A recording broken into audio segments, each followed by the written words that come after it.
The U.S. expedition to Korea, also known as the Shinmiyangyo or the Battle of Ganghwa Island, was a military expedition undertaken by the United States in 1871 to open up trade with Korea and assert American dominance in East Asia. The expedition, however, ended in a bloody conflict and a failed attempt to establish relations between the two countries. Background: in the mid-19th century, the United States, like other Western powers, was seeking to expand its influence in East Asia. Korea remained a closed society that was largely inaccessible to foreigners, and the U.S. government sought to establish diplomatic relations with Korea to open up trade. In 1866, France had attempted a similar campaign against Korea, which had ended in disaster. However, the U.S. government was determined to succeed where the French had failed and dispatched a naval force, led by Rear Admiral John Rodgers, to Korea in 1871. The expedition. The U.S. expedition arrived in the Korean port of Busan in early June 1871, and after initial negotiations with local authorities, they proceeded to sail up the Han River towards Seoul.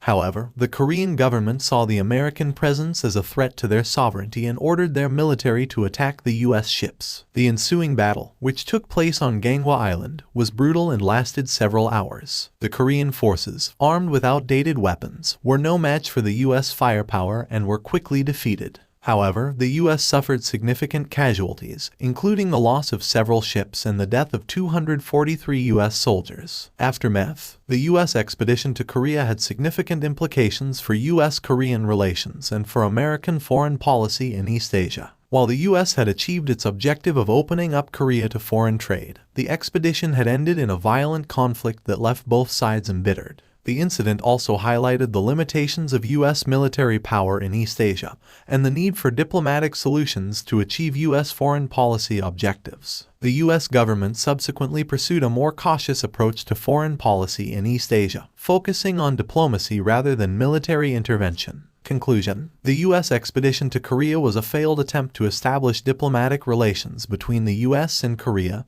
and to open up trade between the two countries. The expedition ended in a bloody conflict that left both sides embittered and highlighted the limitations of Western military power in East Asia. The incident serves as a reminder of the complexities of international relations and the importance of diplomacy in achieving foreign policy objectives.